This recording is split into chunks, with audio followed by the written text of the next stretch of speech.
మనం అలాంటి ఒక గొప్ప నాయకుడు, అలాంటి ఒక చరిష్మా ఉన్నటువంటి నాయకుడు వస్తే జనాన్ని మనం తోలాల్సిన పని లేదు.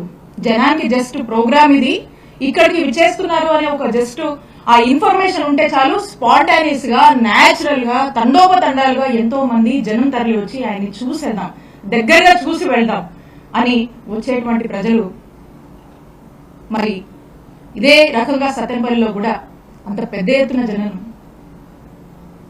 వాళ్ళ యొక్క ప్రేమాభిమానాలతో వచ్చి ఈ ప్రోగ్రామ్ ని పెద్ద సక్సెస్ చేశారు.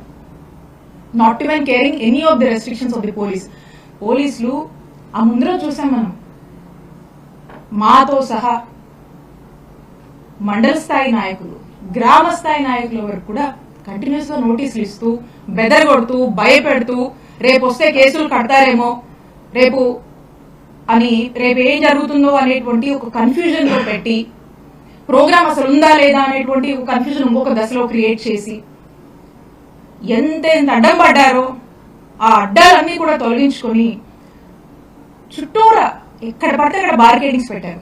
ఆ బార్గెట్లు కూడా లెక్క చేయకుండా పొలాల్లోంచి చూసారు చాలా మంది విజువల్స్ సోషల్ మీడియాలో కానీ చాలా మందికి కూడా తెలుసు, పొలాల్లోంచి ఎక్కడ దారి లేకపోయినా ఏదో ఒక దారి వాళ్ళు చూసుకొని న్యాచురల్ కనీసం ఆ ప్రోగ్రామ్ మంచినీళ్ళు కూడా లేనటువంటి పరిస్థితులు, ఏ షాప్ కూడా ఓపెన్ చేయలేదు.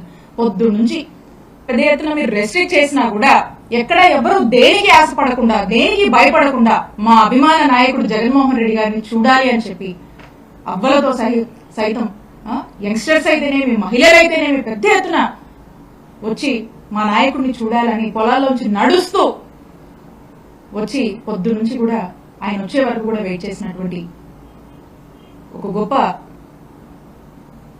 కార్యక్రమం. అంటే ఏ విధంగా ప్రజలు ఎదురు చూసి ఎటువంటి ఎక్స్పెక్టేషన్స్ లేకుండా వారి యొక్క అభిమానాన్ని, వారి యొక్క మద్దతుని చాటుకున్నారనేది మనకు మొన్న మన పల్నాడులో సత్తెనపల్లిలో జరిగినటువంటి ప్రోగ్రామ్ మన కళ్ళ ముందు మనకు సాక్ష్యం చెప్తా ఉంది. ఆ రోజున వీళ్ళు చెప్తా ఉన్నారు టీడీపీ వాళ్ళు ఏమని, ఇద్దరు చనిపోతే అది జగన్ గారి పర్యటన వల్ల అని చెప్పి వాళ్ళు మాట్లాడుతూ ఉన్నారు. నేను చెప్తా ఉన్నాను, ఆ రోజున ప్రోగ్రామ్ 9:35 జగన్మోహన్ రెడ్డి గారు తాడేపల్లి నివాసం నుంచి స్టార్ట్ అయ్యారు. ఆ కార్యక్రమంలో జగన్మోహన్ రెడ్డి గారితో పాటు ఆ వెహికల్లో ట్రావెల్ అవ్వడం నా అదృష్టంగా నేను భావిస్తా ఉన్నాను. కాబట్టి స్వయంగా నేనే చూశాను. 9:35 అక్కడ తాడేపల్లి నివాసం నుంచి జగన్మోహన్ రెడ్డి గారు బయలుదేరిన దగ్గర నుంచి ఇక్కడికి సత్తెనపల్లి రీచ్ అయ్యేసరికి, రెంటపాలకు రీచ్ అయ్యేసరికి 5 అయింది. అంటే అక్కడి నుంచి ఇక్కడికి రావాలంటే ఒక్కసారి 7-8 గంటలు పట్టింది జగన్మోహన్ రెడ్డి గారు ఇక్కడికి రీచ్ అవ్వడానికి. దానికి కారణం ఏంటి? దానికి కారణం అక్కడ బయలుదేరిన దగ్గర నుంచి ఎక్కడికక్కడ జగన్మోహన్ రెడ్డి గారి మీద ఉన్నటువంటి ప్రేమతో, తన మీద ఉన్నటువంటి అభిమానాన్ని చాటుకునేందుకు జనం స్వచ్ఛందంగా ఎక్కడికక్కడికి వచ్చి జగన్మోహన్ రెడ్డి గారిని దగ్గరగా చూడాలి, వారు వస్తుంటే చూడాలి, వారికి మా మద్దతు తెలియజేయాలి అని చెప్పి పెద్ద ఎత్తున దారి పొడవునా జనం ఎక్కడికక్కడికి వస్తూ వారి యొక్క మద్దతును తెలియజేస్తూ వారందరినీ కలుసుకుంటూ జగన్మోహన్ రెడ్డి గారు ఇక్కడికి రీచ్ అయ్యేసరికి 5 అయింది. దీన్ని బట్టి ఆలోచన చేయండి ఎంత పెద్ద ఎత్తున జగన్మోహన్ రెడ్డి గారికి ఆదరణ లభిస్తుంది. మరీ ముఖ్యంగా అక్కచెల్లెమ్మలైతే గతంలో జగన్మోహన్ రెడ్డి గారి ప్రభుత్వంలో వారికి అందినటువంటి సంక్షేమ ఫలాల వల్ల వాళ్ళ యొక్క కుటుంబంలో వాళ్ళు చాలా సంతోషంగా ఉన్నారు.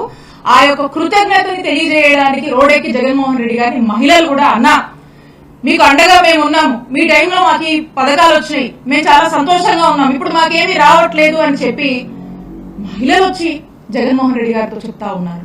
అన్నా మేమంతా నీకోసం ఉన్నాము, అన్నా మీరు ధైర్యంగా ఇలాగే ముందుకు వెళ్ళండి, రానున్నది జగనన్న ప్రభుత్వమే అని చెప్పి ప్రతి అన్న, ప్రతి అక్క, ప్రతి చెల్లెమ్మ వచ్చి జగన్మోహన్ రెడ్డి గారిని దగ్గరగా చూసుకొని ఈ యొక్క విధంగా వారికి భరోసానిస్తూ ఆయన్ని దగ్గరగా చూస్తూ ఆనందం పొందుతున్నటువంటి జనాన్ని మనం చూసాం.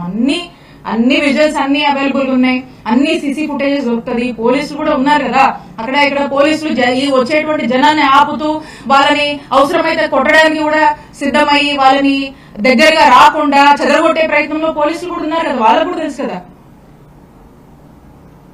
ఇట్లా జగన్మోహన్ రెడ్డి గారు టూర్ సాగితే మరి అందులో స్వయంగా గుంటూరు జిల్లా ఎస్పీ వారి యొక్క ప్రకటనలో స్పష్టంగా ఇచ్చారు. ఏదో ఒక ప్రైవేట్